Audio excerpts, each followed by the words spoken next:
নমস্কার বন্ধুরা, RC creating চ্যানেলে সবাইকে স্বাগত। আজ আমি রান্না করব চাল কুমড়োর পাতা দিয়ে চিংড়ি মাছ। এইভাবে কচি কচি পাতা নেবেন, 15-20টা পাতা, বেশি হলেও ক্ষতি নেই।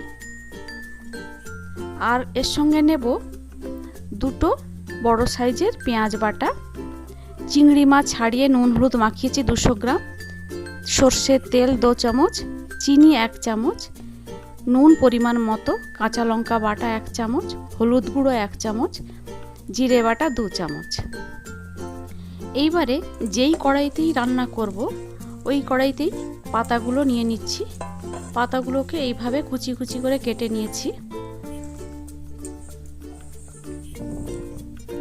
এইবারে এর মধ্যে দিয়ে দেব একে একে হলুদ গুঁড়ো,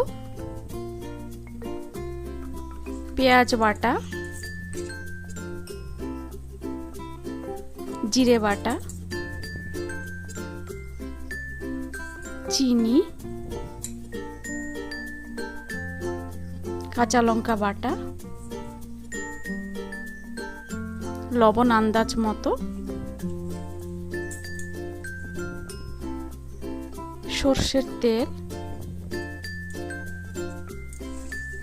এইবারে এটাকে খুব ভালো করে মেখে নেব।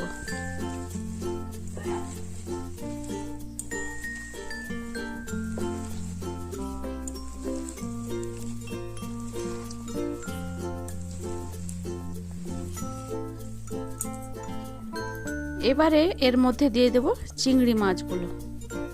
চিংড়ি মাছগুলোকেও হালকাভাবে মেখে নেব।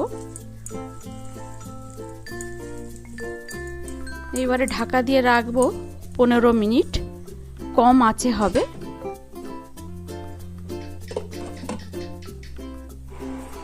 15 মিনিট পর ফিরে এলাম। এইবারে আমার এই রান্নাটা হয়ে এসছে।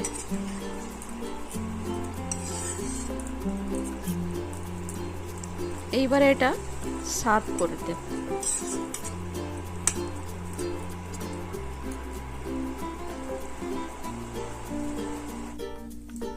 এই রেসিপিটা যদি ভালো লেগে থাকে তাহলে লাইক, শেয়ার এবং কমেন্ট করবেন ও এই চ্যানেলটাকে সাবস্ক্রাইব করবেন।